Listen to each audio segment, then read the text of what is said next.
Good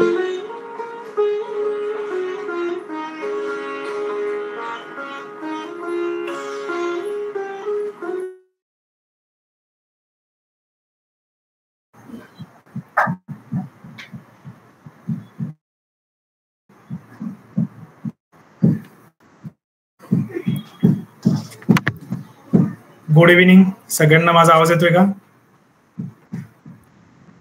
हो येतोय sir. माझा आवाज येतोय? ओके.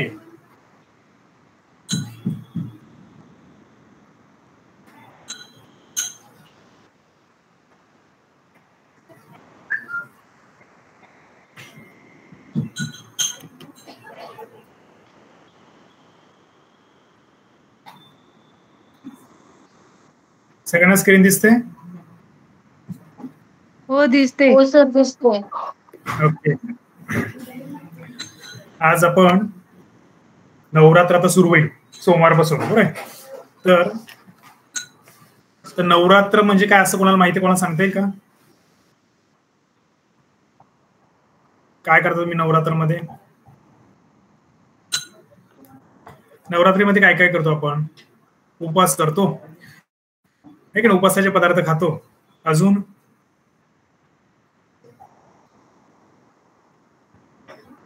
कोणाकोणाच्या घरी नवरात्र जातात का? नवशक्तींचा आपण पूजा करत असतो. वेगवेगळ्या दिवस आणि घट बसतात त्याच्यामध्ये आणि वेगवेगळे पदार्थ उपवासाचे खाल्ले जातात. बरोबर, एकदम बेस्ट. बरोबर. म्हणजे आपण 9 दिवस वेगळ्या प्रकारच्या गोष्टी करत असतो आणि वेगळ्या प्रकारच्या बऱ्याच बायका साड्या पण करत असतात. वेगवेगळ्या प्रकारच्या साड्या घालणं, 9 रंगाच्या 9 साड्यांचा प्रोग्राम असतो, काही ना काही कार्यक्रम सुरू असतात. तर आता इतक्या दिवस ह्या ऋतूंचा आपण पहिले विचार करू. या ऋतूमध्ये काय घडलं? आता सुरुवातीला आपण पहिल्यांदा आपला पावसाळा सुरू झाला. पावसाळ्यामध्ये काय होतं की वातावरण घट्ट होऊन जातं, म्हणजे शांत होऊन जातं. पावसामुळे आपल्याला कुठे जाता येत नाही, काय करता येत नाही. म्हणून आपल्या जुन्या ऋषींनी काय केले, असे सणवार टाकले. पहिला येतो श्रावण महिना. श्रावण महिन्यात आपण करतो शंकराची आराधना करतो. त्याच्यानंतर गणेश उत्सव येतो, गणपती उत्सव येतो. त्याच्यानंतर पितृपक्ष येतो आणि पितृपक्ष झाला का त्यानंतर नवरात्र होतो, जो की आता सुरू होतोय. या सगळ्या काळांमध्ये घरातल्या घरात काहीतरी उत्सव झाला पाहिजे, घरात माणसांनी बसून साधना केली पाहिजे, यासाठी केलेल्या हा सगळ्या आपल्या ऋषीमुनींनी केलेली रचना आहे. म्हणजेच काय, आपण घरी बसून काहीतरी ऍक्टिव्हिटी केली पाहिजे, घरातल्या लोकांचं एंटरटेनमेंट झालं पाहिजे, या गोष्टीच्या हिशोबाने वर्कआउट केलं पाहिजे. तसंच पूर्वी गावाकडे शेतामध्ये काही गोष्टींचं पीक लावण्यासाठी काम केलं जायचं.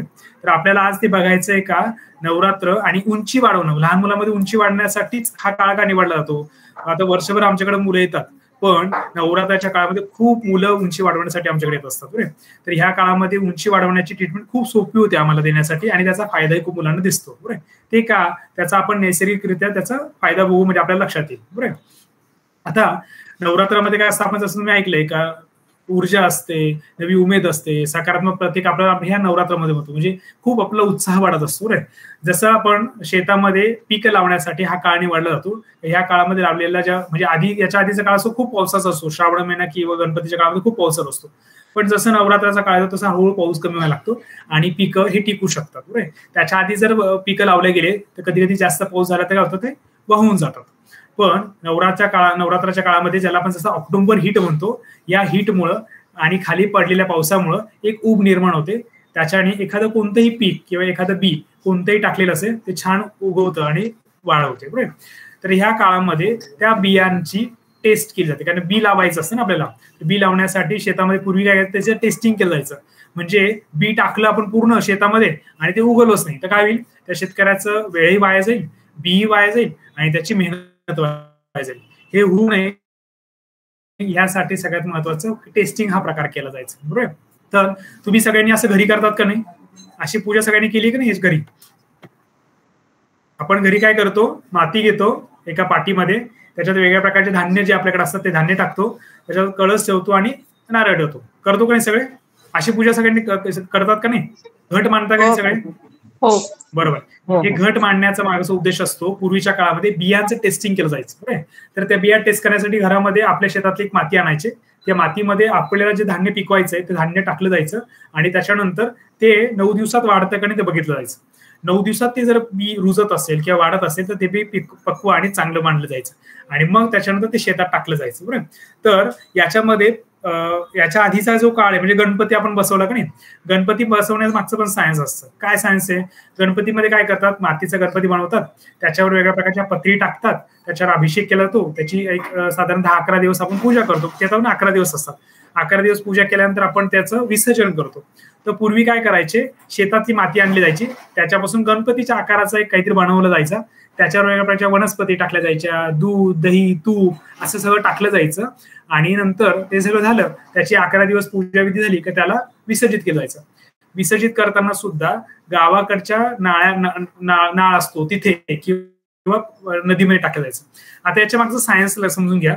शेतातली जी माती आणली जायची त्या शेतातल्या मातीमध्ये ह्या वेगळ्या प्रकारच्या वनस्पती टाकल्या जायच्या, त्याच्याने ती माती कशी टिकते, या वेगळ्या वनस्पतींनी काय व्हायचं, खत तयार व्हायचं. 11 दिवस त्या वनस्पती त्या मातीवर त्या गणपतीवर पडल्यानंतर गणपतीला पत्री वाहतून ते सडतात, कुसतात, त्याच्यानंतर दूध, तूप जे आपण अभिषेकाला वापरतो त्याच्याने त्या गोळ्यामध्ये, मातीच्या गोळ्यामध्ये काय होतं, एक फर्टिलायझर तयार होतं, म्हणजे शेतासाठी खत तयार होतं.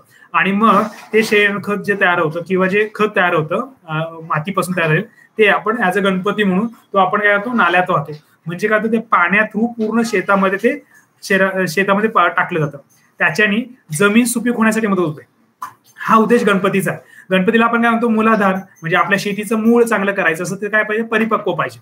म्हणजे गणपतीच्या काळामध्ये शेतामध्ये फर्टिलायझर टाकले गेले पाहिजे, शेत हे पिकवले पाहिजे. त्या पत्री ज्या असतात त्या कुसतात, सडतात आणि त्याच्याने काय होतं, शेताची एक प्रकारची मशागत होते आणि त्याच्यामध्ये जे दूध, तूप असतं त्याच्याने काय ते चांगले बॅक्टेरिया क्रिएट होतं, ज्याच्याने बीज चांगलं तयार होतं. मग हा गणपतीच्या काळामध्ये केलेला जो गोळा असतो तो नदीत व्हायचा किंवा आपल्या आसपासच्या शेतामध्ये व्हायचा. आता आपण सगळं उलट करतो, पीओपीचे गणपती आणतो, मग त्या पत्री कुठे पडलेल्या असतात आणि इकडे टाकून देतो, कचरा म्हणून तो होतो, कचरा टाकला जातो. पण पूर्वी त्या शेतामधली जी माती आणली जायची त्याच्यापासून गणपतीसारखा गोळा करायचा, त्याच्यावर पत्री टाकणं, दूध टाकणं किंवा अक्षता टाकणं काय जे असेल सगळं टाकलं जायचं, कुजवलं जायचं. कुजवून ते शेवटी जे तयार होतं 11-12व्या दिवशी, म्हणजे 11 दिवस फर्टिलायझर तयार होण्यासाठी वेळ लागतो. ते तयार झालं का ते शेताच्या पाण्यामध्ये टाकायचं, त्याच्याने सगळ्या शेतामध्ये त्याचे फर्टिलायझर मध्ये वर्कआउट व्हायचे आणि शेताचं पीक चांगलं निर्माणासाठी व्हायचं. मग मधला जो काळ असतो पितृपक्षाचा, याच्यात वेळ दिला जातो साधारणतः 1 महिनाभराचा, म्हणजे पितृ 15 दिवसांचा. 15 दिवसांचा वेळ दिला का ते फर्टिलायझर काय करतं, त्या शेताला चांगलं सुपीक करतं. त्याच्यानंतर जे बी आपल्याला रुजवायचं असतं त्या बीजाची टेस्टिंगसाठी हा प्रक्रिया 9 दिवसांची प्रक्रिया असायची, त्याला आपण नवरात्र म्हणतो. तर नवरात्र करताना त्यावेळेस त्या वनस्पतीच्या ज्या बिया असायच्या त्या बिया गोळा केल्या जायच्या आणि त्या बिया त्या मातीमध्ये, शेतातली जी माती आहे त्या मातीमध्ये रुजतात का नाही हे बघितलं जायचं. त्यासाठी ते बीज समजा 9 दिवसात वाढलं तर ते बीज हे सुपीक मानलं जायचं. बरोबर. मग ही टेस्टिंग म्हणजे नवरात्र असायची. बरोबर. मग या नवरात्रामध्ये काय केलं पाहिजे, त्या बीजांमध्ये म्हणजे पूर्वी जसं आपण म्हणतो ना, आईनी समजा स्वयंपाक करताना छान विचार केले, छान गाणे म्हटले किंवा सुमधुर संगीत लावलं आणि मग स्वयंपाक केला, त्या जेवणामध्ये काय होतं, व्हायब्रेशन चांगले तयार होतात आणि आपल्याला ते जेवायला म्हणजे ते अन्न खूप सुपाचित होतं आणि अन्न पचायला सोपं जातं. त्याच पद्धतीने त्या काळामध्ये मंत्रचिकित्सा ही वापरली जायची बीजांना ताकद देण्यासाठी. बरोबर.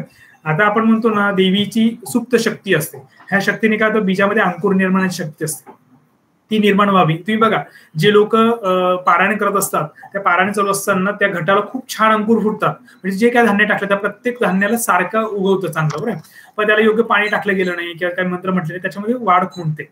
मग ह्या बियांमधली ताकद वाढवण्यासाठी त्या काळामध्ये काही विशिष्ट मंत्र, ज्याला आपण बीज मंत्र म्हणतो, जे बीज मंत्र ते म्हटले जायचे आणि मग त्या बियांमध्ये उगवलं जायचं. बरोबर. ही त्यावेळेचं सायन्स आहे. म्हणजे घटस्थापना, गणपती असेल, पितृपक्ष असेल किंवा श्रावण महिना असेल, हे सगळे त्या काळामध्ये शेतीसाठी पूरक अशा गोष्टी सांगून ठेवल्या जातात, त्या ज्या की आपण आता छोट्या स्वरूपात घरच्या घरी करून बघतो. मग आपण त्याच्या मागे अंधश्रद्धा समजून घेतो, पण याच्या मागची श्रद्धा म्हणजे काय, ते बीज उगवतं का नाही, त्याच्यामध्ये फर्टिलायझर चांगले झालेत का नाही, त्या मातीमध्ये जे फर्टिलायझर टाकले ते चांगले तयार झालेत का नाही, हे सगळं बघण्यासाठी केलेली ही टेस्टिंग असते. बरोबर. मग हे पीक ह्या काळामध्ये खूप छान उगवतात आणि बीज चांगलं आलं का मग आपण ते पेरणीमध्ये वापरलं जातं आणि पुढे ते शेतामध्ये वाढून त्याच्यानंतर पीक घेतलं जातं. अशा प्रकारची टेस्टिंग असते नवरात्राची. मग ही सगळी टेस्टिंग झाली का त्याला वापर केला जातो. आता याचा आणि आपल्या शरीराचा संबंध काय हे आपल्याला थोडं बघायचंय. बरोबर. आता ह्या काळामध्ये जसं आपण म्हणतो की आपल्या शरीरामध्ये एक प्रकारचं तेज निर्माण होतं, कारण की पावसाच्या काळामध्ये आपण घरात बसून असतो. मग ह्या काळामध्ये आपलं आहार कमी घेतलं सांगितलं पाहिजे, कारण आपली हालचाल कमी होते. तुम्ही बऱ्याच जण वॉकिंगला जातात की नाही? सकाळी कोण वॉकिंगला जातं यांच्यातलं? म्हणजे पाऊस नसते त्यावेळेस मॉर्निंग वॉकला कोणी जातं का? मी जाते. Very good, very good.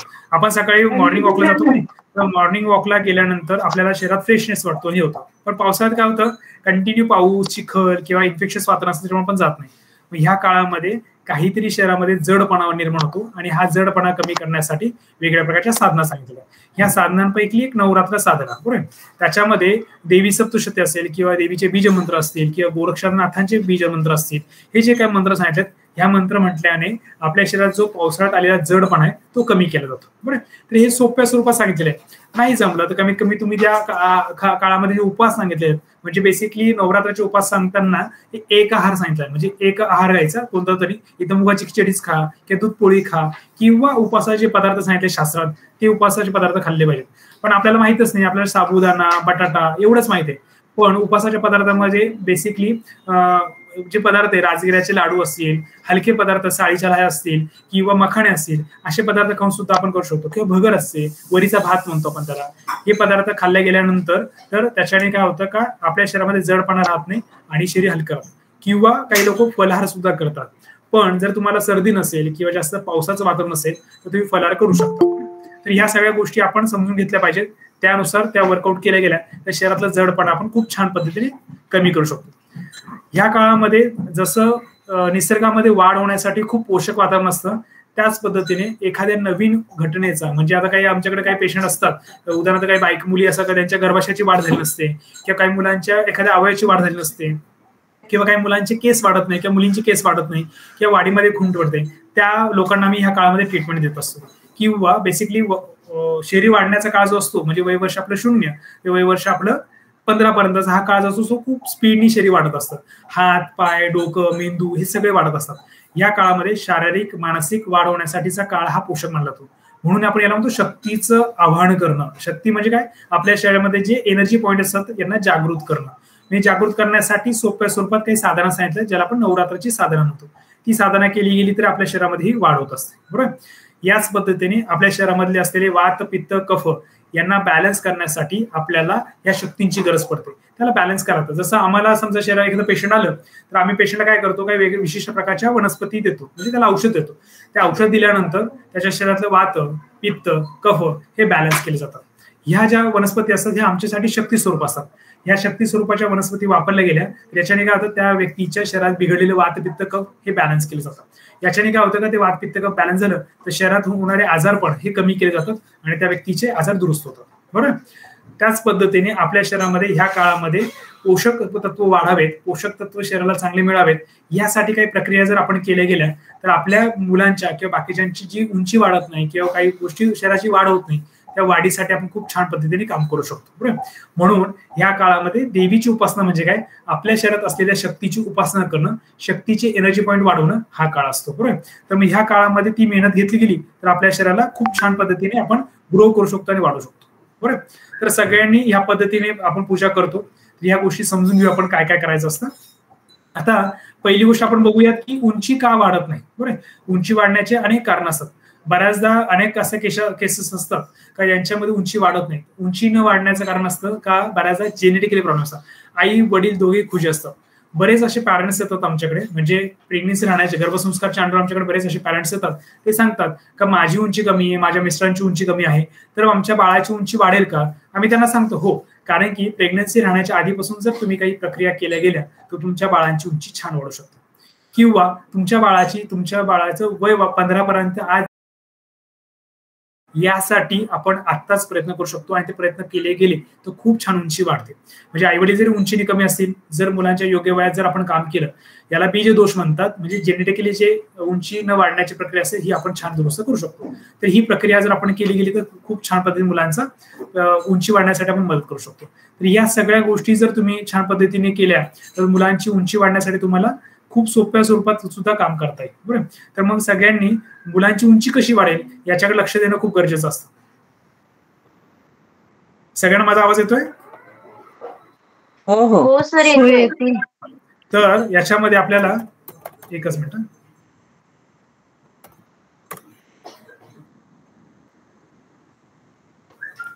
याच्यामध्ये काही अशा केसेस बघितल्या आम्ही गर्भसंस्कारच्या अंडर, बऱ्याच बायकांना प्रेग्नन्सीमध्ये वेळी अवेळी जेवण करणं, आहार नीट न घेणं, खूप स्ट्रेस असणं किंवा काही आजार असणं, प्रेग्नन्सीमध्ये ताप येणं, सारखी सारखी सर्दी होणं, त्याच्यासाठी घ्यावी लागणारी औषधं, याच्यामुळे सुद्धा त्यांच्या मुलांमध्ये उंचीमध्ये वाढीमध्ये प्रॉब्लेम आलेले आहेत. म्हणून प्रेग्नन्सीमध्ये सुद्धा उंची बाळाची कशी असावी यासाठी काळजी घेतली पाहिजे. म्हणून आपल्याला मॅक्झिममली आपल्या इंडियन गव्हर्नमेंट कॅल्शियमचे सप्लिमेंट घ्यायला सांगतं, की ज्याच्याने आईच्या खाण्यात जरी नाही गेलं तर कमीत कमी तिच्या आहारातून किंवा औषधातून कॅल्शियम बाळाला मिळण्याची उंची वाढण्यासाठी मदत होईल. बरोबर. त्याच पद्धतीने समजा आता मुलं कशी असतात आपल्याला माहिती आहे का, काहीतरी चॉईस असतं, चॉईसी मुलं असतात, खायला प्यायला काहीतरी स्पेसिफिक पदार्थ लागतात, ते पदार्थ खाल्ले गेले तरच त्यांना आवडतात. काही ना चटक खायची सवय असते आणि त्याच्यामुळे त्यांना असं पोषक तत्व जात नाही किंवा त्यांना असे वेगळ्या प्रकारचे त्रास त्यांना होतात. तर ह्या सगळ्या गोष्टी आपल्याला जर मुलांच्या आहारात गेले नाही, म्हणजे बेसिकली प्रोटीन्स गेले नाही, खाण्यात दूध गेलं नाही, काही फळभाज्या गेल्या नाही, तर ह्या गोष्टीच्या अभावामुळे म्हणजे व्हिटॅमिन्स कमी असल्यामुळे मुलांची उंची वाढत नाही. परवाच माझ्याकडे एक पेशंट आलं होतं, त्यांचा एक लहान मुलगा होता, त्याची उंची वाढत नव्हती. तर त्या मुलाचं बघितलं तर पूर्ण पांढरा पडलेला आणि तो खातच नाही, उंचीच वाढत नाही असं त्यांच्या लक्षात आलं. मग त्या मुलाची अवस्था बघून त्यांना सांगितलं इमर्जन्सी तुम्ही मुलाच्या ब्लड टेस्ट करा. तुमच्या मुलाच्या ब्लड टेस्ट केलं तर त्याचं HB 6 ते 7 पर्यंत होतं. म्हणजे त्यांच्या लक्षातच नाही का मुलाचं HB कमी झालं किंवा तो पांढरा दिसतो.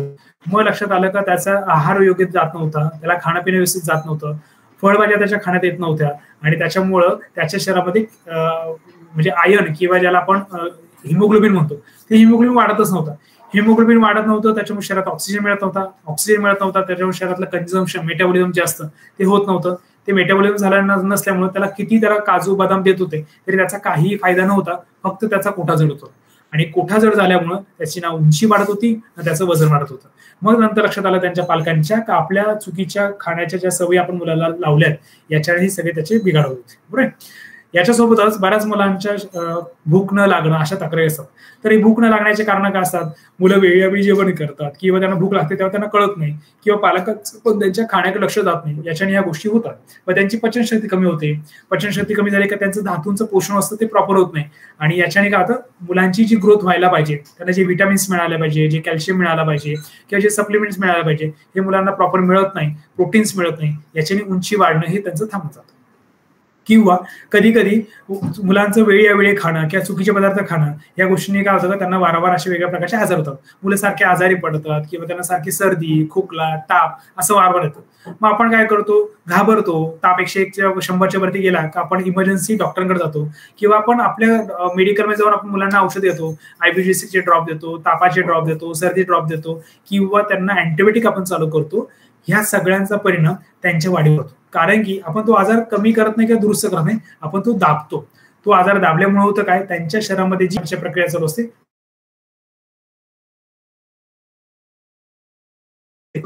ढासळून जाते. बरोबर नाही.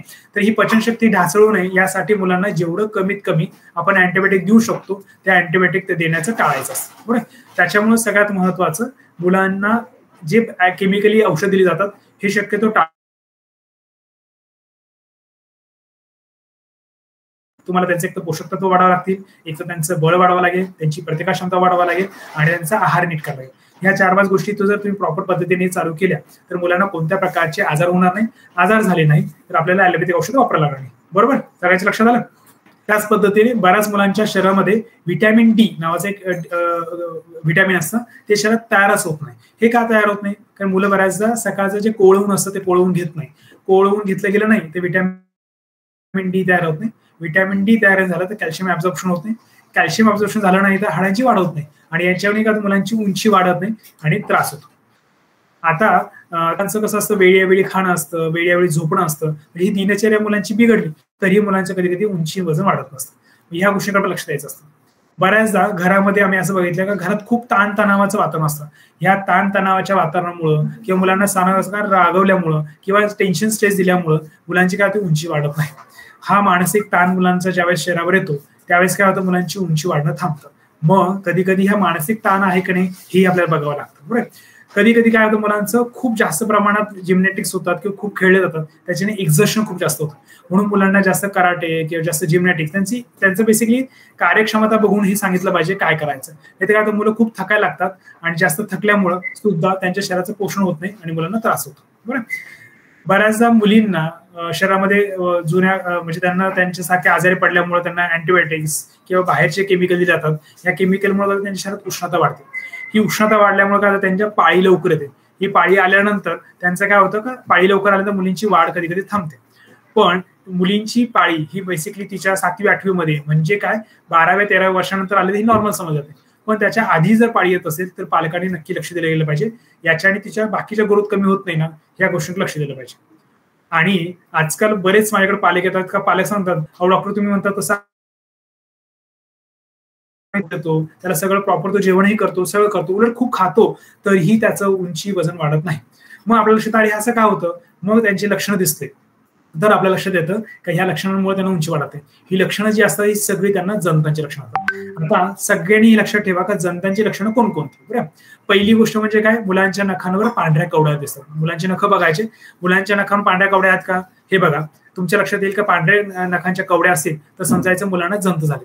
हे पांढऱ्या कवड्या का येतात, कारण की त्यांच्या शरीरामध्ये व्हिटॅमिन डिफिशियन्सी होते.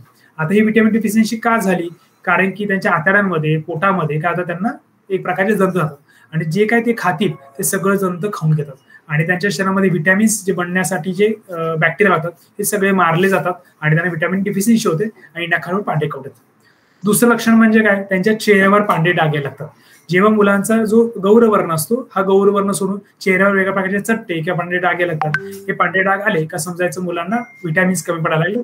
हे लक्षण जास्त हे जंतांमुळे होत असतं. दुसरी गोष्ट, बऱ्याचदा मुलं काय करतात झोपेत बडबड करतात, म्हणजे दात खातात, असे दात खातात किंवा झोपेत बडबड करतात किंवा दचकतात, तर समजायचं मुलांना जंत झालेत. चौथं लक्षण आहे, मुलांना बऱ्याचदा झोपेमध्ये सू होणं किंवा म्हणजे 2-3 वर्षापर्यंत मुलं सू करतात ही नॉर्मल गोष्ट. पण ज्यावेळेस मुलं 2 वर्षाच्या वरती ज्यावेळेस त्यांना अंथरुणात सू होते तर लक्ष दिलं गेलं पाहिजे का त्यांना मूत्राशयाचा काही आजार आहे का, त्याला झोप लागत नाही का, त्याला झोपेमध्ये काही भीती वाटते का, किंवा त्याला काही दिवसभर कोणी घाबरवतं का, किंवा त्याला जंत झाले आहेत का. ह्या 5 गोष्टींकडे लक्ष दिलं पाहिजे की मुलांना रात्रीचं सू करण्याचं लक्षण असेल तर या गोष्टींकडे लक्ष दिलं पाहिजे. 5वं लक्षण आहे मुलांचं झोपेमध्ये लाळ गळणं. हे जर गळत असेल तर समजायचं तुमच्या मुलांना जंत झाले आहेत. किती मोठा माणूस असेल जर लाळ गळत असेल तर समजायचं त्याच्या कोठा जड झाला आहे आणि या कोठ्यामुळे त्याला लाळ गळते, त्याच्या कोठ्यामध्ये जंत झाले. ह्या सर्व गोष्टी जर तुम्ही रूल आउट केलं तर तुमच्या लक्षात येईल का मुलांची उंची वाढण्यासाठी हे येणाऱ्या अडचणी तुम्ही कमी करू शकतात. लक्षात आलं सगळ्यांच्या. यातली कोणाच्या मुलांना लक्षणं आढळतात का किंवा कोणाला दिसतात का, कोणाला असं वाटतं का माझ्या मुलामध्ये हे यातली काही लक्षणं दिसतात, असं कोणी आहे याच्यामध्ये ग्रुपमध्ये? ओके, अशी लक्षण हा बोल. सर माझी मुलगी आता 18 महिन्याची आहे. ती असं कधी कधी आठवड्यात 1-2 वेळेस दात खाते दुपारच्या वेळेला. ओके, आणि झोपेत जास्त बडबड करत असते? नाही, झोपेत बडबडत नाही, झोपते शांत. पण दुपारच्या वेळी असं म्हणजे नॉर्मल जरी असली तरी ते तिचं दात खाते.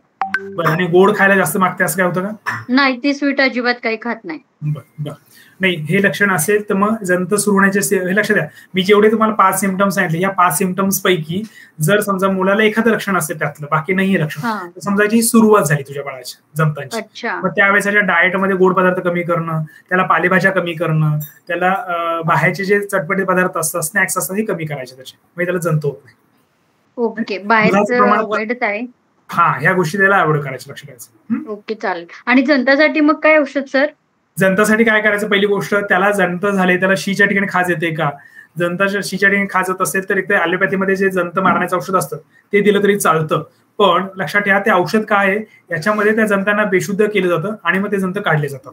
बरोबर. तर आपल्याला फक्त जंतांना बेशुद्ध नाही करायचं, ते मुळासकटच निघून गेले पाहिजे. नाही तर काय होतं, जे आपण अल्बेंडाझोल नावाचे औषध असतं ते देतो, त्याचे जंत बेशुद्ध पडतात आणि निघून जातात. पण जर मुलांनी परत खाण्यात आलं तर काय त्याला परत जंत होतात. मग त्याच्यापेक्षा जंतांसाठी जो चांगला एन्व्हायरमेंट पोटामध्ये तयार झालेला असतो बाळाच्या, तो एन्व्हायरमेंट कमी झाला पाहिजे. म्हणजे आम्ही काय म्हणतो, जंतांचा जो सरफेस आहे तो क्लीन केला का परत जंत होतच नाही मुलांना. बरोबर. पण आपण काय करतो, जंतांना बेशुद्ध करून घेतो आपल्या का मुलांना जंत होऊ नये यासाठी काम केलं पाहिजे, ना की जंत मारण्यासाठी.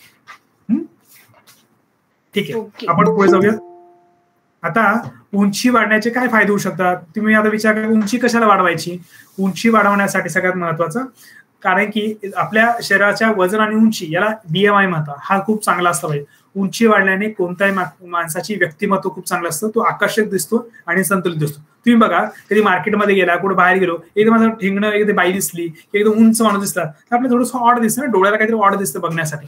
पण मग जर समजा एखादा माणूस सुदृढ असेल, वजन चांगलं असेल, स्मार्ट असेल आणि त्याची उंची चांगली असेल तर आपल्याला छान वाटतं का बघायला, आणि त्या व्यक्तीचं व्यक्तिमत्व हे वेगळं दिसतं, जगासमोर तोच त्याचा छापा चांगला पडू शकतो. जर आपल्या मुलांना जर असं आपल्याला वाटतंय का त्याचं व्यक्तिमत्व चांगलं असावं, त्याचं शरीर चांगलं असावं, सुदृढ असावं, हे जर आपल्याला असं वाटतंय करावं, तर यासाठी आपण काय केलं पाहिजे, मुलांची ही जी क्षमता आहे किंवा ही ताकद आहे ही वाढण्यासाठी आपण प्रोत्साहन दिलं पाहिजे. बरोबर. त्याच्यासोबतच त्यांचा आत्मविश्वास वाढतो. नाही तर काय, मुलांची उंची नसेल तर वर्गामध्ये त्यांना पुढे बसवलं जातं आणि कोणत्या पण याच्यामध्ये कार्यक्रम असेल किंवा उंच जास्त असेल तर मागं टाकलं जातं. या गोष्टी मुलांच्या आपल्या नकळत होत असतात आणि याच्याने त्यांच्या बॅकअप माइंडला हे जाऊन बसतं आणि मुलांना कुठेतरी डिप्रेशन येतं आणि त्रास होत असतो. मग मुलाची उंची, वजन हे सगळं प्रॉपर आहे का नाही हे कधी पण एकदा चेक करून घेतलं पाहिजे. बरोबर. तसं त्यांच्या शैक्षणिक किंवा व्यावसायिक किंवा सामाजिक क्षेत्रामध्ये त्यांना हे प्रॉब्लेम दिसतात आणि आपल्या लक्षात येत नाही, त्यांचा बॅकअप माइंडला अडकून बसतात. म्हणून आपल्या मुलांची उंची आणि वजन एकदा चेक करून घेतलं गेलं पाहिजे. तसंच आजकालचा जो काळ आहे हा स्पर्धात्मक काळ आहे. बरोबर. या स्पर्धात्मक काळामध्ये मुलांना सगळ्या गोष्टी आल्या पाहिजेत. मग त्यांचे स्पोर्ट्स असतील किंवा त्यांचे खेळ असतील किंवा वेगळ्या प्रकारच्या स्पर्धा असतात किंवा मुलांना समजा त्याला नेव्हीमध्ये जायचं असेल किंवा अशा वेगळ्या प्रकारच्या याच्यात असतात, त्यात सुद्धा हाईट आणि हा क्रायटेरिया पकडला जातो. मग यांची पर्सनॅलिटी चांगली राहण्यासाठी सुद्धा उंची वाढणं खूप गरजेचं असतं. बरोबर. जर समजा एखाद्या मुलाची उंची आणि वजन हे जर खूप चांगलं असेल तर त्याची स्वतःची शरीराची क्षमता खूप चांगली असते. बऱ्याचदा आपल्याला दिसतात खूप सुदृढ मुलं दिसतात, पण त्यांना काय होतं का थोडंसं काही काम सांगा तर ते जमत नाही, किंवा दम लागतो किंवा थकवा येतो किंवा त्रास होतो. ह्या सगळ्या गोष्टी जर तुम्हाला टाळायच्या असतील तर तुमच्या मुलाची उंची आणि वजन हे खूप छान पद्धतीने बॅलन्स असलं पाहिजे. हे बॅलन्स असते तर त्याची क्षमताही वाढते, त्याचा कॅपॅसिटी वाढते, त्याचं काम वाढतं आणि त्याचा शरीराची पर्सनॅलिटी वेगळी पडते आणि तो मुलगा सगळ्या गोष्टी काम करण्यासाठी सवय होते. मुलींना सुद्धा जर त्यांची उंची वजन चांगली असेल तर शरीरामध्ये कोणत्या प्रकारच्या डिफॉर्मिटीज येत नाही आम्ही बघितल्या. जर उंची कमी असेल तर तुम्ही बऱ्याच बायकांना माहित असेल का मुलीची उंची कमी असेल तर नंतर तिला डिलिव्हरी सुद्धा त्रास होतो किंवा डॉक्टर आधीच डिक्लेअर करतात तुला सिझर करावं लागेल. मग ह्या उंची जर आपण त्यांच्या योग्य वयामध्ये त्यांची उंची वाढवली किंवा उंची वाढवण्यासाठी आपण त्यांना मदत केली तर या गोष्टींचा फायदा होऊ शकतो. लक्षात. त्याच्यामुळे उंची हा मुलांच्या पूर्ण आयुष्यातला खूप महत्वाचा भाग असतो, जो की आपण त्यांच्या 15 वर्षाच्या आतपर्यंत आपण नीट करू शकतो. बरोबर.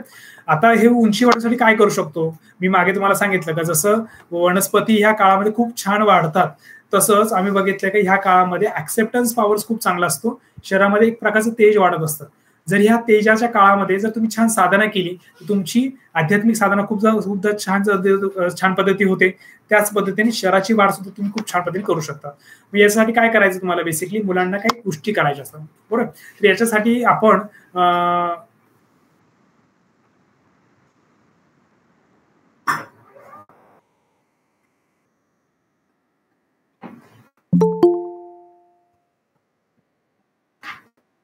मुलांच्या या सगळ्या वाढीसाठी आपण काय केलंय, एक वेगळ्या विशिष्ट पद्धतीची काही औषधं तयार केली आहेत.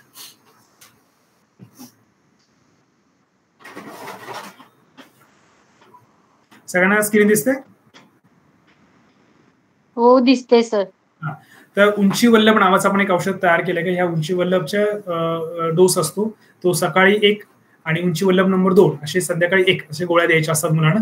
याच्याने मुलांच्या शरीरामध्ये जे डिफिशियन्सी असते ही खूप छान पद्धतीने आपण वाढवू शकतो. बरोबर. तर ह्या पद्धतीने जर आपण मुलांना काही मेडिकेशन ज्याच्या ग्रोथ वाढण्यासाठी ज्या गोष्टी असतात, म्हणजे आयुर्वेदामध्ये उंची न वाढण्याचे अनेक वेगळ्या प्रकारचे कारण सांगतात, पण आता आपल्याला मुलाला जज करण्यात किंवा त्याची उंची का वाढत नाही हे बघण्यामध्ये वेळ जातो आणि याच्याने काय होतं, मुलांच्या उंची वाढवण्यामध्ये आपल्याला जास्त काळ जातो. तो जर टाळायचा असेल तर आपल्याला काही औषधी वनस्पतींचा फायदा घ्यावा लागतो. बरोबर. आयुर्वेदामध्ये हातजोड असेल किंवा अर्जुन सारख्या वनस्पती असतील की अशा बऱ्याच प्रकारच्या वनस्पती सांगिततात. या वनस्पती जर मुलांच्या खाण्यात आल्या तर त्यांच्या अडकलेल्या ज्या हाईट वाढण्याच्या, मस्क्युलर वाढण्याच्या ह्या हिशोबाने त्यांचे जे अडचणी येतात ह्या सगळ्या सॉल्व्ह होऊ शकतात. बरोबर. तर आता उंची वाढणं म्हणजे फक्त हाडांची वाढ करणं असं असतं का, तर असं नसतं. याच्यामध्ये 2 गोष्टींचा विचार करतो. त्या व्यक्तीची हाडं पण वाढली पाहिजे आणि उंची पण वाढली पाहिजे, म्हणजे स्नायूची पण वाढ झाली पाहिजे आणि हाडांची पण वाढ झाली पाहिजे. कारण की मार्केटमध्ये असे उंची वाढवण्यासाठी हॉर्मोन सुद्धा मिळतात, हॉर्मोनच्या गोळ्या सुद्धा मिळतात. कारण तुम्ही कधी हॉर्मोनल डॉक्टरकडे गेला तर ते डॉक्टर काय करतात का मुलांसाठी उंची वाढण्यासाठी हॉर्मोनच्या गोळ्या देतात. या हॉर्मोनच्या गोळ्या घेतल्यानंतर काय होतं, मुलांचं बघा काही मुलं असतात त्यांची फक्त मान वाढते, काहींचं नुसतं हात वाढतो, काहींचं नुसतं पाय वाढतो, म्हणजे हात पाय फक्त एवढे वाढत जातात आणि त्याच्याने काय होतं, मुलांची उंची ही फक्त त्या ठिकाणीच वाढते. बरोबर, तसं न होता आयुर्वेदामध्ये काही वनस्पती सांगितल्या, त्या वनस्पती जर प्रॉपर मुलांच्या पोटात गेल्या तर त्याच्याने त्या व्यक्तीचा आयाम ज्याला म्हणतो आपण, उंची आणि मास, ह्या सगळ्या गोष्टी आपण छान पद्धतीने वाढवू शकतो. तर ह्या उंची वाढवण्यासाठी ज्या मी जसं तुम्हाला काही वनस्पती सांगितल्या त्या वनस्पती वापरल्या जातात.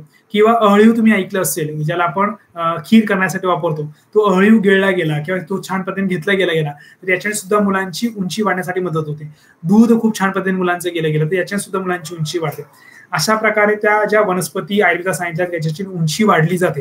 ती उंची वाढवण्यासाठी जर तुम्ही समजा छान मुलांना ते पोषक आहार प्रॉपर दिला गेला तर या खूप छान पद्धतीने मुलांची उंची वाढू शकते. त्याच्यासोबतच काही वनस्पती म्हणजे आपल्या प्रॉब्लेम्स आहे तर त्या जर प्रॉब्लेम आपण सॉल्व्ह केले गेले तर मुलांची उंची वाढू शकते. बरं, आता परवाचीच एक गोष्ट, एक पेशंट माझ्याकडे आली होती, तिच्या मुलीची उंची वाढत नव्हते. ती मुलगी होती साधारण एक 8-9 वर्षाची होती.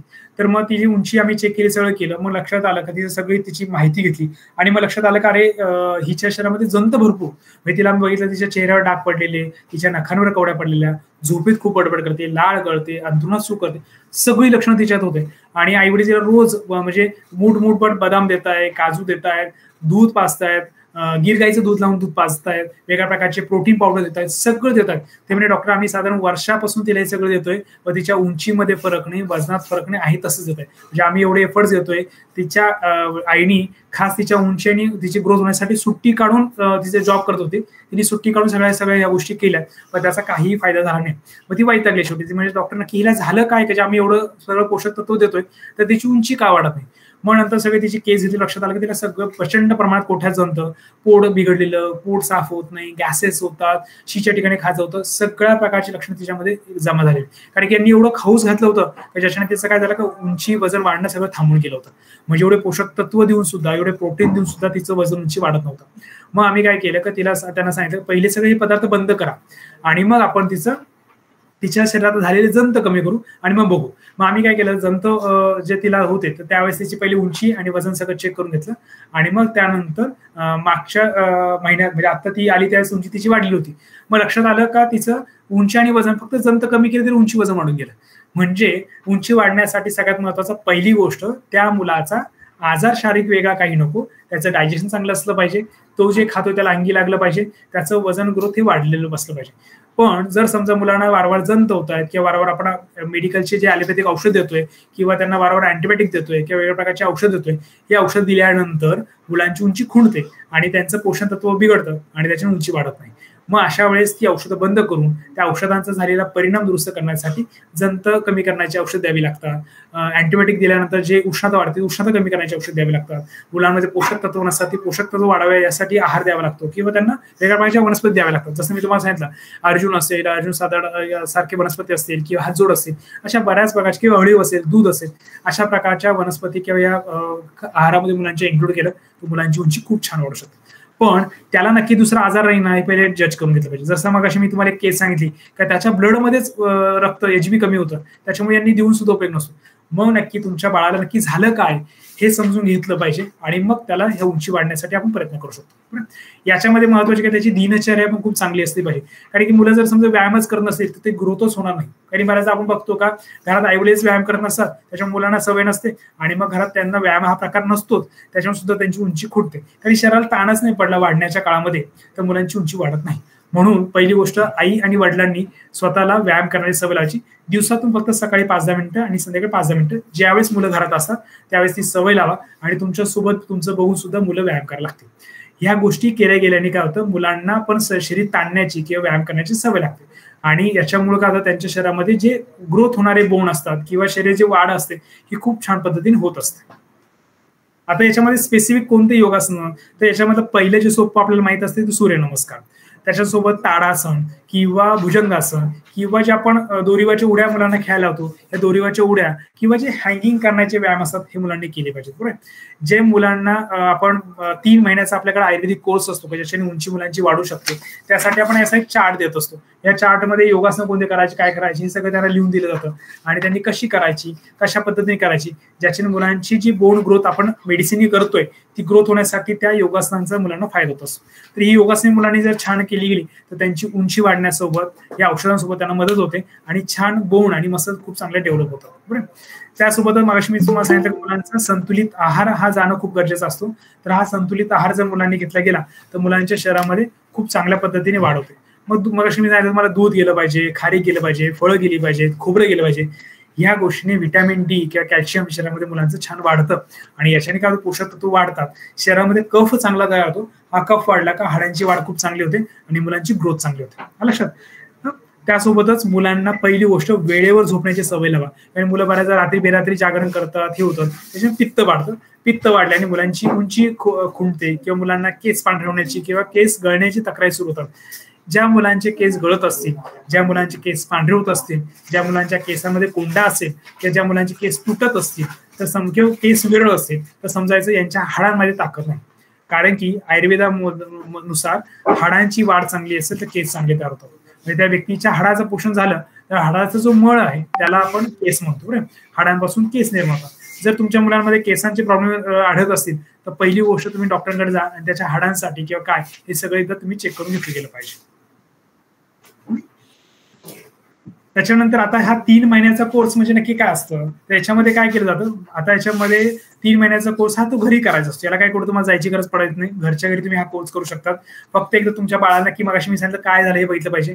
त्याला ना पोटाच्या तक्रारी आहे, ना त्याला शारीरिक काही त्रास आहे, मानसिक काही त्रास नाही ना, त्याच्या शरीरात काही वेगळ्या घटना घडत नाही ना किंवा त्याच्या आहारात जात नाही ना, ह्या जर गोष्टी नसतील तर हा 3 महिन्याचा कोर्स तुम्ही लगेच करू शकता.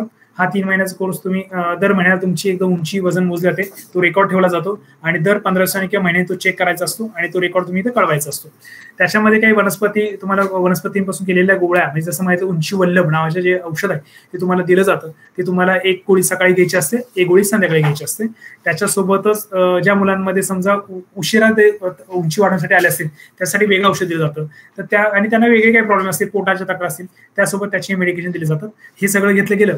त्यासोबत मुलांना दुधाचा आहार झालेला होतो. दुधाचा आहार वाढत गेला का त्या मुलांची उंची वाढण्यासाठी मदत होते. शरीराला लागतं त्याच्यापेक्षा कॅल्शियम जास्त प्रमाणात द्यावं लागतं तर ते गेन करतं आणि हाडांची वाढ खूप चांगल्या पद्धतीने घडते. खूप मुलांची आतापर्यंत ह्या 20 वर्षामध्ये जवळपास 1000-2000 मुलांच्या उंची आपण वाढवल्या आहेत. खूप छान पद्धतीने बेसिकली स्पोर्ट्समध्ये जाणारे किंवा नेव्हीमध्ये जाणारे मुलं आहेत किंवा काही पालक आहे का त्यांची मुलं नेव्हीमध्ये त्यांना घालायची असते ते त्याच्यासाठी लोक येतात आणि खास उंची वाढण्याचा कोर्स घेतात. आजच एक मुलगा आला होता, तो 27 वर्षाचा होता. तर मी पुढे तुम्हाला सांगणारच आहे का वयाचं लिमिट काय ह्या गोष्टी हा कोर्स करण्यासाठी. तर बेसिकली मुलांचं वय, प्रकृती आणि त्यांचं दिनचर्या जर आपण सुधारली किंवा त्या वयात त्यांना प्रॉपर गायडन्स केलं तरी मुलांचं खूप छान पद्धतीने आपण उंची वाढवू शकतो. बरोबर. म्हणून तुम्हाला या महिन्यानुसार त्याला मुलाला काय आहार द्यायचा, पहिल्या महिन्यात काय द्यायचं, दुसऱ्या महिन्यात काय करायचं, तिसऱ्या महिन्यात काय करायचं याचं प्रॉपर गाईडलाईन तुम्हाला एक कागदपत्र दिलं जातं, उंचीचं माहिती पत्रक म्हणून. त्या उंचीच्या कागदपत्रामध्ये सगळं तुम्हाला माहिती लिहून दिली जाते आणि त्याचे मेडिकेशन दिलं जातं. तर ते मेडिकेशन आणि ते कागदपत्र तुम्ही छान पद्धतीने घेतले तर मुलाची उंची 100% वाढते. बरं. एकदम सोप्या पद्धतीने ते असतं. दूध घ्यायचं असतं, काही नाका टाकायचं औषध असतं, ते दिवसातून एकदाच करायचं असतं आणि 2 गोळ्या असतात. एवढं जरी केलं आणि सांगितलेलं आहे का जे डाएट असतो घरच्या घरी तो तुम्ही छान पद्धतीने केला, एक्सरसाइज केली तर मुलांची उंची खूप छान पद्धतीने वाढू शकतो. बरोबर. आता याच्यामध्ये लिमिटेशन्स काय. बरोबर. आता मॅक्झिमम 3-3 वर्षाचे सुद्धा पालक आहेत आमच्या मुलाची उंची वाढवा, पण त्या उंची वाढण्यासाठी त्यांचा आहार पण तेवढाच त्यांना घेता आला पाहिजे त्या काळामध्ये. तर 6व्या आणि 18व्या वर्षापर्यंत मुलांची उंची ही 95% वाढतेच. फक्त असे काही लोक आले 5% त्यांची उंची वाढली नाही, जेनेटिकली काही प्रॉब्लेम आला त्यांची उंची वाढत नाही, पण 95% जे पेशंट आहेत त्यांची उंची म्हणजे 95% त्या मुलांची उंची वाढलेली आहे. त्याच्या पुढे 18 ते 21 मध्ये काय होतं, हाडांची बांधणी ही पक्क व्हायला लागते, हाडांची बांधणी थांबते. मग त्या काळामध्ये 70% तरी लोकांना रिझल्ट आलेत का त्याची उंची वाढली, पण 30% लोकांमध्ये उंची वाढली नाही. बरोबर. याच्यामध्ये बेसिकली जर समजा तो मुलगा 21 वर्षाच्या पुढे येत असेल, तो पण 30 वर्षापर्यंत असेल, 21 ते 30, याच्यामध्ये आम्ही काय करतो, ट्रायल्स करतो. मग त्यांना काय करतो, 1 महिन्याचा कोर्स घ्यायला सांगतो. 1 महिन्याचा कोर्स घेतल्यानंतर जर उंची वाढली तर त्याला कंटिन्यू करायला सांगतो, नाही वाढली तर आम्ही त्याला स्टॉप करायला सांगतो. कारण की 1 महिन्याच्या कोर्सने कळतं का त्याच्या हाडांची वाढ चालू आहे का नाही हे आपल्याला लक्षात येत असतं. बरोबर. तर मग अशी मी तुम्हाला सांगितलं का आत्ताच आजच एक केस आला, वयवर्ष 27चा मुलगा होता. तो मुलगा म्हणे मला उंची वाढवायची, पण त्याचं बघितलं का शरीरात म्हणजे पूर्ण उष्णता वाढलेली, चेहरा काळवंडलेला, केस गळत आहेत, हाडांचं पोषण नाही, जेवण वेळेवर नाही. तो सध्या बिझनेस करतोय छोटासा, बिझनेसमध्ये त्याला खूप बिझी आहे, जेवण वेळेवर नाही, काहीच नाही. त्याला ते स्पष्ट सांगितलं का आता एक तर ऑलरेडी तू वय क्रॉस केलंय, तर इतक्या वयामध्ये जो उंची वजन काहीच वाढलेलं नाही. तो मुलगा 27 वर्षाचा असून त्याचं वजन फक्त 40-42 होतं. एवढं कमी वजन होतं, म्हणजे आम्ही याला कुपोषित बालक म्हणतो. ह्या वयामध्ये जेव्हा मुलगा 25 क्रॉस करतो तर वजन हे त्याचं 45 पुढे असलं पाहिजे. पण तो इतका हे झालेला होता, बिझनेस खूप मोठा त्याचा, पण त्याला खायला वेळ नाही, वेळ द्यायला हे नाही, ह्या सगळ्या गोष्टी करत होता. त्याच्याने त्याचं कुपोषण खूप झालं होतं. मग त्याला सांगितलं तुझी पहिले दिनचर्या बदल, वेळेवर जेवण चालू कर आणि ह्या गोष्टी कर. आणि त्याला महिन्याभरासाठी काही विशिष्ट वनस्पती द्याव्या लागतात अशा काळामध्ये परत ऍक्टिव्हेशन होण्यासाठी. तर त्याला त्या वनस्पती आपण चालू केल्या. या वनस्पती गेल्यानंतर त्याच्या शरीरामध्ये बोनचं जे फॉर्मेशन असतं ते ऍक्टिव्हेशन वाढतं आणि मग तो जे काय खाईल ते त्याच्या अंगी लागायला लागतं आणि मुलांची वजन आणि उंची वाढते. 1 महिन्यावर तू कोर्स कर, 1 महिन्यात त्याची उंची वाढली तर त्यानंतर आपण पुढचं ठेवणार. यातल्या 30% लोकांची उंची वाढली, म्हणजे वयवर्ष 21 पासून तर 30 पर्यंतच्या काळामध्ये जे मुलं आलेत आमच्याकडे उंची वाढण्यासाठी, त्याच्यातले 30% मुलांची उंची वजन वाढली, पण 70%ची नाही वाढली. कारण की मी जसं म्हटलं का प्रत्येकाच्या ऑसिफिकेशन होण्याचा म्हणजे बोन वाढण्याचे जो काळ असतो तो वयवर्ष 20 पासून तर 25 पर्यंत बंद होतो. काही मुलांचा उशीर होतो, त्याच्यामध्ये त्यांची उंची वाढू शकते, पण जर झालं तर त्याची उंची वाढायला वेळ लागतो. बरं, आता त्याच्यामध्ये काय, इथं कोणत्या प्रकारचे आपण केमिकल वापरत नाही, इथे कोणत्या प्रकारचे हॉर्मोन्स वापरत नाही, कोणत्या प्रकारचे जास्त मेडिकेशन वापरत नाही. आपण इथं फक्त मुलांना आहारावर आणि व्यायामावर त्यांना डिपेंड करतोय.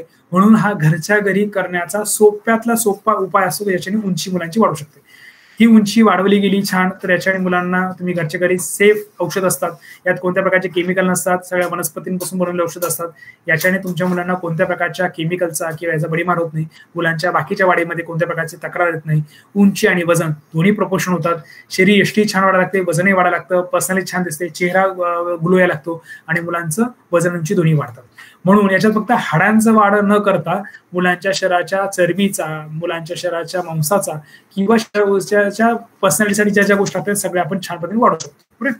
पण याचा परिणाम जो आहे तुम्ही घेतला, म्हणजे आता बऱ्याच माझ्याकडे काही फॅमिलीज आहेत त्यांच्यात आई वडीलच खुजे आहेत, त्यांची उंची आणि कमी आहे.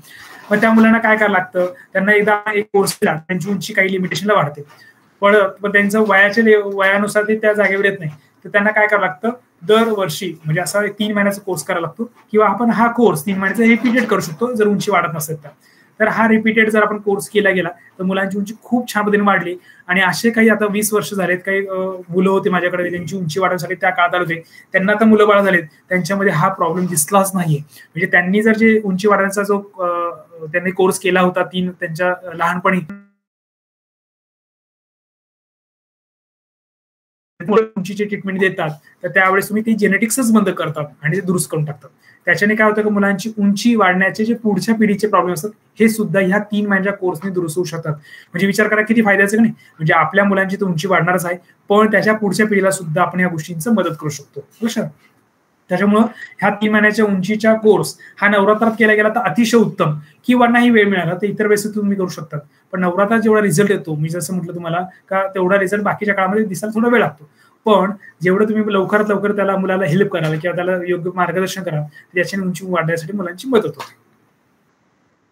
आता मग मी सांगितलं याच्यामध्ये काय की तुम्हाला महिन्याला फॉलोअप द्यायचा असतो, तुमचा आहार तुम्हाला लिहून दिला जातो, तो आहार तुम्हाला सांभाळायचा असतो, काही योगासन सांगितलं असतात, योगासन घ्यायची असतात, पालकांनाही काही विशिष्ट मार्गदर्शन केलं जातं. बेसिकली त्या मुलांची सायकोलॉजी सांभाळण्यासाठी पालकांशी बोलावं लागतं, तर ही सायकोलॉजी सुद्धा तुम्ही सांभाळून मुलांना छान पद्धतीने गाईड करू शकतात. घरच्या घरी तुम्ही त्यांना आहार, डाएट आणि योगासन हे त्यांना छान दिलं तर मुलांची छान उंची वाढू शकते. याच्यामध्ये कोणत्या प्रकारचे केमिकल नसल्यामुळे तुम्ही डोळे झाकून मुलांना हे देऊ शकतात. आतापर्यंत कित्येक हजारो मुलांची उंची वाढली आहे, त्यांनी त्यांचं उंची वाढण्यासाठी आपण यशस्वी ठरलो आहोत. हा उंची जर छान मुलांची वाढली गेली तर मुलांची पर्सनॅलिटी खूप चांगली होईल, आहे की नाही. आपल्याला आपल्या मुलांची उंची वाढावी असं वाटत असतं की नाही, कारण की तुमचा जर आजचा हा निर्णय तुम्ही छान घेतला तर मुलांचं व्यक्तिमत्व चांगलं होऊ शकतं, त्यांचा उत्कर्ष चांगला होऊ शकतो आणि त्यांची डेव्हलपमेंट चांगली होऊ शकते. ही उंची वाढण्यासाठीच म्हणजे मागे मी तुम्हाला सांगितलं अशा काही केस घडल्या की त्यांचे अवयवच वाढले नाही. काहींचं बेसिकली काही मुली येतात आमच्याकडे त्यांचं गर्भाशयच वाढलं नाही, काहींचा पोटाचा आकारच वाढला नाही. त्यासाठी सुद्धा ह्या गोष्टींचा वापर होऊ शकतो. उंची वाढण्याचा जो कोर्स असतो 3 महिन्याचा, ह्याच कोर्सने बाकीच्या अवयवांची सुद्धा तुम्ही वाढ खूप छान पद्धतीने करू शकता.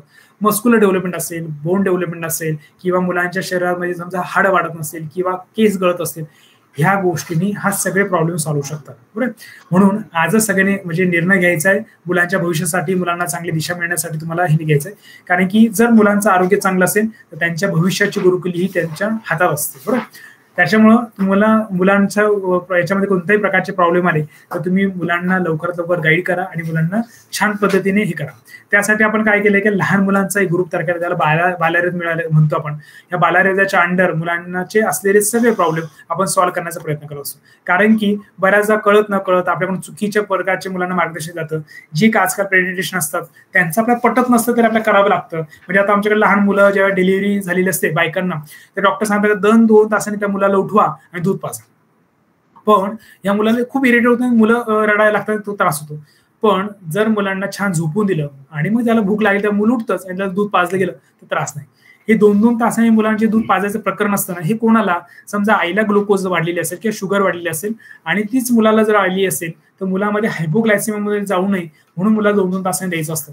पण आजकाल सर्रास सगळे डॉक्टर्स लोक किंवा हे सगळे त्या मुलांना पालकांना सांगतात की तुम्ही मुलांना 2-2 तासांनी उठवा आणि त्याला दूध पाजा किंवा त्याला काहीतरी खाऊ घाला आणि त्याचं ग्लुकोज लेवल मॅनेज करा. याची गरज पडत नाही, आपल्या बाळाला छान झोपू द्यायचं. मग या गोष्टी आपल्याला समजून घ्यायच्या का आपल्या बालकासाठी ज्या त्याच्या प्रकृतीमध्ये काय दोष आहे, त्याच्या शरीरात काय दोष आहे, त्याला नक्की सायकोलॉजिकल काही इश्यू नाही ना, त्याची वाढच होत नाही का, जन्मताच काही इश्यू आहे का. जसं मी तुम्हाला मग केस सांगितली की त्याच्यामध्ये रक्ताचं प्रमाणच कमी होतं, त्याची वाढ होत नव्हती. मग आपल्या मुलाच्या शरीरामध्ये वाढ होताना रक्ताचा काही घटक चुकीचा वाढलाय का किंवा तो प्रॉपर डेव्हलप झालाच नाहीये का. या सगळ्या गोष्टी जर तुम्ही समजून घेतल्या तर तुम्ही तुमच्या मुलाची पर्सनॅलिटी खूप उत्तम आणि छान करू शकता.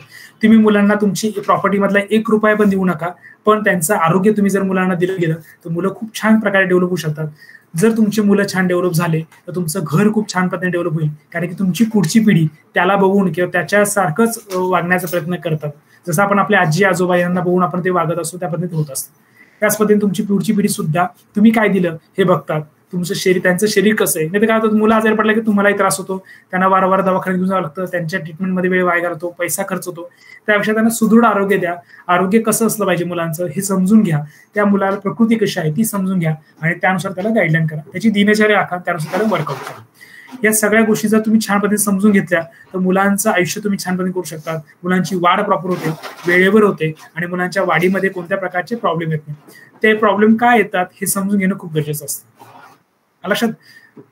तर याच्यामध्ये तुम्हाला कोणाला काही अडचण आहे का, या गोष्टी समजल्या ना किंवा नाही समजल्या किंवा कोणाला काही डाऊट्स असले ते विचारा तुम्ही.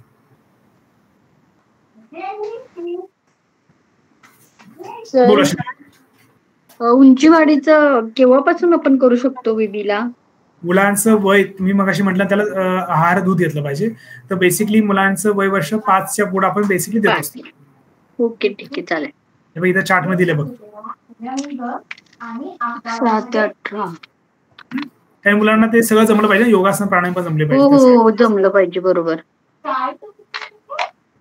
तरी जर समजा तुम्हाला असं वाटलं की तुमची उंची कमी आहे, वडिलांची उंची कमी आहे, तर त्याला हे कोर्स सुद्धा करायची गरज पडत नसते, पडू नये. तर त्या मुलांना बेसिकली 2 वर्षापर्यंत बालगुडी छाननी दिली पाहिजे. मुलांची प्रतिकार क्षमता टिकवण्यासाठी बाल सुरक्षा दिलं गेलं पाहिजे. मुलांची वाढ होण्यासाठी त्यांना बेसिकली पचनाचे प्रॉब्लेम होऊ नये, पोटाचे प्रॉब्लेम होऊ नये यासाठी काही वेगळ्या प्रकारचे ड्रॉप तयार केले आहेत. किंवा आपण मुलांची उंची आणि बुद्धी दोन्ही चांगले राहावे यासाठी काही दुधातले पावडर, जसं तुम्ही बोर्नव्हिटा टाकतात की नाही त्यासारखं बल्ले स्मृती कल्प मुलांच्या वाढीसाठी आपण तयार केले, तेही तुम्ही वापरू शकता. ते केव्हापासून देऊ शकतो सर बल्ले स्मृती कल्प? बल्ले स्मृती कल्प मुलं जेव्हा दूध पितात नाही त्यापासून तुम्ही देऊ शकता. तिला आता आपण चालू करू शकतो का? बाकी औषधं मी सगळे तुमचे चालू केलेत तिला जन्मल्यापासूनच. ती जराच पिते, जास्त पित नाही, 1-2 चमचे. ती जर समजा बाहेरचं दूध पित असेल ना तिला ती देऊ शकते, बिनधास्त देऊ शकते ना? हो, बाहेरच्या दुधामध्ये तुम्ही टाकून देऊ शकता. बरोबर, चालेल. बाकी तिला तुमचं सर्व औषध आहेत, रिझल्ट बेस्ट आहे, त्यामुळे बाकी मला काही अडचण नाही. बाळ माझं व्यवस्थित आहे. थँक्यू. अजून कोणाला डाऊट्स आहे तुमच्या मुलांबद्दल की असं काही डाऊट्स आहे कोणाला? मी आता सांगत होते, म्हणजे मला 9वा महिना चालू आहे ना, तर तुम्ही म्हटले ना की आता सारखं उठवून नाही पाजायचं, तर मग ते बाळ उठेल कधी? कारण की ते झोपलेलंच असतं ना बऱ्यापैकी. मग कधी पाजायचं असतं? दूध पाजायचं का? नाही, लक्षात घ्या, मुलांचा जन्म जो असतो ना तो फक्त दूध पिण्यासाठी आणि बस, बाकी तो त्या काळात काही वेगळं कामच असतं. भूक लागली मुलं रडतात, त्याच्यामुळे त्यांना भूक लागली रडले का तुम्ही दूध पाजायचं असतं. ओके, म्हणजे असं ते हे पण लक्ष द्यायचंय, आत्ताच बाळा दूध पाजणं तरी बाळ रडते परत, मग त्याला काही पोटात दुखत नाही ना, त्याला दुसरा काही त्रास नाही, ह्या गोष्टी पण लक्ष द्यायच्या असतात. असं. ओके, हा काश्मीर बोला. सर, मी वैष्णवीसाठी हे घेतलं होतं 3 महिन्याचं, तिची उंची वाढली तर मग पुन्हा घ्यायची गरज आहे का? हे लक्षात घ्या, म्हणजे हा उंचीचा कोर्स तुम्हाला असं वाटतं ना बाळाची की उंची तुमची सफिशियंट होत नाहीये, तर हा वारंवार तुम्ही करू शकता, त्याला काही प्रॉब्लेम नाही. कारण हा विदाऊट केमिकल्स आहे, यात ना हॉर्मोन्स आहे ना काही. उलट मुलांची, मी म्हटलं मुलगी असेल तिचे गर्भाशय ताकद छान वाढते, ब्रेस्ट डेव्हलपमेंट खूप चांगली होते, या कोर्सने केसही चांगले होतात, मुलांची स्किनही खूप चांगली होते. एक प्रकारची पर्सनली आपण डेव्हलपमेंट करत असतो, कारण की त्यांना पोषक तत्व मिळत नसताना त्याच्यामुळे प्रॉब्लेम होतो. या उंचीच्या कोर्समध्ये जे आपण टाकलेले असतात ना, काही मेडिकेशन असतील किंवा त्याच्या शरीराची सगळी वाढ चांगली व्हावी, योग्य वेळेला योग्य वजन किंवा उंची वाढावी, या हिशोबाने सगळं आपण त्यात टाकलेलं असतं. त्याच्यामुळे मुलांचं हे जर तुम्ही छान पद्धतीने दिलं की मुलांची उंची वजन छान वाढतं त्याच्यात असं. अच्छा, म्हणजे याच्यात सगळंच आलं मुलींसाठी जरी सगळं कव्हर होतं. म्हणजे याच्यात म्हणजे आम्ही बघितलं, मी म्हटलं तुम्हाला की मागे एक असे केस होते, मुलीचे गर्भाशय वाढत नव्हतं, पण ते आणि तिला त्याच्यामुळे पिरियड्स येत नव्हते. म्हणजे तिचं किती जवळपास 13 का 14 वर्षाची ती मुलगी होती आणि तिला पिरियड्सला ब्लिडिंग कमी होत होतं, पिरियड्स उशीर आले होते तिचे, म्हणजे जे 12-13 दिसले पाहिजे ते तिला थोडं लेट आले होते. मग त्या पालकांनी तिला चेक केलं का काय झालंय काय नाही, पोटात दुखायचं, मग लक्षात गर्भाशयाचा आकारच छोटा आहे. मग तिला आम्ही पहिले काय की त्यांना सांगितलं का तिचे पहिले सगळे प्रॉब्लेम सॉल्व्ह करू, उंची वाढवू, तिचं सगळं जागेवर आणू आणि मग परत एकदा तपासणी करू. पण लक्षात आलं का तिची उंची जर ते सगळं वाढायला लागलं तर गर्भाशयाचा आकार सुद्धा वाढायला लागला असं. मग त्याला काही वेगळं करायची गरज पडली नाही. नंतर तिचे पिरियड्स यायला लागले छान, तिला त्रासही कमी झाला, नंतर काही करायची गरज नाही पडली असं. मग हे कसं कळतं सर, गर्भाशयाची म्हणजे गर्भाशय नाही वाढत हे कसं कळतं? नाही, आता कसं होतं बेसिकली मुलींची पाळी खूप उशिरा येत असेल, ब्लिडिंग खूप कमी होत असेल, म्हणजे पाळी चालू झाली आणि एक साधारण वर्ष 1.5 वर्ष गेलं तरी ब्लिडिंग तिला कमी दिसतंय किंवा खूप जास्त दिसतंय, मग गर्भाशयात काही दोष आहे का? बऱ्याचदा काही जेनेटिकली पण असतात. म्हणजे पहिल्या म्हणजे काही बायकांमध्ये गर्भाशयाला 2 मध्ये एक छिद्र असतं, बायकॉर्डिनेट युटेरस म्हणतात, त्यांच्या मुलींना सुद्धा कधी कधी होण्याची शक्यता असते. तर मग त्या ज्या लेडीज असतात आम्ही त्यांना प्रेग्नन्सीमध्ये औषध घ्यायला सांगतो, ज्याच्याने तिच्या मुलीला ती त्रास नको, म्हणजे ट्रान्सफर नको याची पण काळजी घ्यावी लागते. तर फक्त हे तुम्हाला लक्षणं दिसले का तुम्ही एकदा चेक करून घ्यायचं आणि व्हेरीफाय करून घ्यायचं. सोनोग्राफी केली आपल्याला लक्षात येतं का गर्भाशयाचा आकार जो पाहिजे ह्या वयामध्ये तो नसेल, त्याला समजायचं का गर्भाशयाचा आकार छोटा आहे, त्याची वाढ नाही झाली प्रॉपर असं. मग आता वैष्णवीला पण आता 14 वर्ष सुरू झालं, अजून नाही आलेत पिरियड्स, तर मग तिचं ते म्हटलं पहिले तुला असं वाटतं उंचीचा आणि तिचा आयाम बघायचा, म्हणजे उंची आणि वजन तिचं प्रॉपर आहे ना, तिला डायजेशन प्रॉपर होतं ना, भूक लागते ना, पचनाचे काही त्रास नाही ना, हे सगळं नॉर्मल असेल तर मग विचार नाही करायचा, ते पहिले त्या वजन उंची वाढण्याकडे फोकस करायचा आणि मग बाकीच्या गोष्टींकडे लक्ष द्यायचं असं. अच्छा, मग अजून थोडी वाढ बघू का, की चेक करायला? तिचं पहिले सगळं तिचं बघ आणि मग या गोष्टीनुसार ठरवू आपण, काय काळजी करू नको. वय वर्ष 17 पर्यंत तुम्ही मुलांची उंची वाढवू शकता, त्याच्यामुळे घाबरायचं नाही. तुमचा मुलगा समजा 11-12 वाढली तिची, आपलं मेडिसिन म्हणजे कोर्स केला ना, त्याच्या उंची वाढली त्याची वाढली. हो, पिरियड साठी तू म्हणते ना, त्याच्यामुळे तिला थोडंसं वेट अँड वॉच करा आणि बघू आपण. बरं, चालेल, धन्यवाद सर. हा बोला बहिणी. माझा मुलगा 17 वर्षाचा आहे आणि त्याची उंची 5.4 आहे. किती वर्षाचा आहे? 17 वर्षाचा आहे. आणि उंची किती म्हटला? 5.4 आहे. आणि वजन त्याचं 45. वजन किती आहे? 45. 45. हा ठीक आहे. त्याचं वजन बऱ्यापैकी आहे, वजन वाढायला पाहिजे, उंची थोडी वाढली पाहिजे तशी. तर मग त्याची वाढू शकते का उंची? हो, आपण तो कारण तो 17 वर्षाचा आहे ना, बॉन्डीवर येतो एकदम असा, तर आपण त्याला साधारण 3 महिन्याचा कोर्स करून बघू, म्हणजे त्याची उंची वाढते का फक्त लक्षात येईल त्याच्यात. त्याला आता ह्या नवरात्र काळात घेता त्याला घ्यायला सांगा, म्हणजे सुरुवात झाली एकदा ग्रोथ पटापट वाढायला लागेल.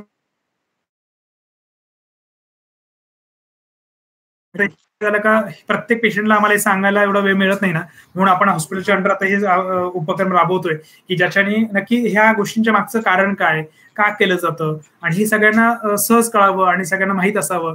हे आपलं सायन्स सगळ्यांचं, हे आयुर्वेद सायन्स काही फक्त माझं किंवा कोणाचं असं नाही, हे शास्त्र आपल्या सगळ्यांसाठी निर्माण केलं, त्याचा फायदा काय हे आपल्याला समजून घेतलं गेलं पाहिजे. यासाठी हा खरं याचं केलंय, त्याचं रेकॉर्डिंग पण होईल आणि सगळ्यांना परत मिळणार पण आहे. समजा कोणाचं काही मिस झालं असेल तर हे सुद्धा तुम्हाला मिळणार आहे सगळंच.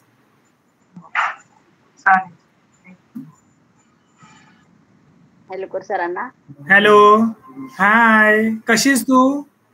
बोल, छान आहे. पा करा पा. सरांना उम्मा दे, उम्मा.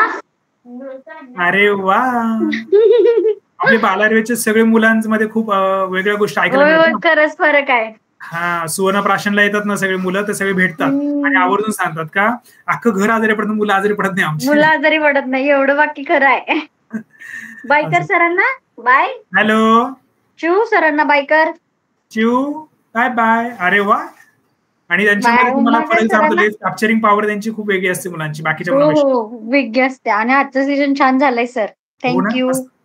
असेच छान आता झालं, छान श्रीवल्लभ माहिती हॉस्पिटलच्या दिली. अंडर वेगळ्या प्रकारचे उपक्रम आता चालू होतील तुम्हाला. कारण बऱ्याच गोष्टी आम्ही बघितलं का आता एवढे लोक आहेत आपल्याकडे, पेशंट्स आहेत, पण त्यांच्यापर्यंत मला प्रॅक्टिकली पोहोचणं अवघड होतं. मग आपण छोटे छोटे उपक्रम करून तुम्हाला सगळ्यांना सगळ्या गोष्टींची माहिती झाली पाहिजे. तुमचं सायन्स तुम्हाला देण्यासाठीच आम्ही तयार केलंय. या गोष्टी तुम्हाला फ्री ऑफ कॉस्ट सगळ्यांना मिळाव्यात आणि सगळ्यांनी वापर करा त्या गोष्टींचा. छान झालंय तर सेशन. फक्त नोटिफिकेशन थोडं आधी देत जा. आणि काय झालं अगं, माझं फिक्स नव्हतं कारण आज शनिवार होतं ना, पेशंटची अपॉइंटमेंट खूप होते इथे. पण मग ते अचानक ठरलं आणि अपॉइंटमेंट आम्ही थोडं पोस्टपोन केला सकाळच्या. आणि परत पुढे 2-3 दिवस माझ्या मागे पण मिटिंग्स आहे आणि मलाच बोलायचं होतं म्हणून मी ते थांबवलं होतं. पण ते अचानक, आणि नवरात्र सुरू व्हायच्या आधी घ्यायचं होतं, सगळंच असं गणित जुळवण्यात थोडं वेळ होता. कारण मी उशिरा जॉईन केलं, मला शेअर नाही करता आला अजून. मी आता हे युट्यूबला रेकॉर्ड केले, तुला ते पाठवतील, काही काळजी करू नको. बरं चालेल. आपल्या युट्यूब चॅनलवर सगळं टाकलेलं आहे, तुम्ही त्या गोष्टी फायदा करा. बरं चालेल. चालेल. मग चला सगळ्यांनी छानपैकी मस्त नवरात्र सेलिब्रेट करा. नवरात्रामध्ये स्वतःच्या शरीरातली एनर्जी वाढवा आणि ह्या 9 शक्तींना जागृत करून शरीर चांगलं मजबूत बनवा. नवरात्र म्हणजे फक्त पूजा विधी नाहीये, शरीरातल्या ताकद आणि शक्ती वाढण्याचा काळ आहे. या शक्ती सगळ्यांनी वाढवा आणि देवीची आराधना करा. ओके, बाय कर सरांना. सर चालले. सरांना बाय कर. बाय कर सरांना. बाय बाय बेटा. हाय पाय सरांना. हाय पाय.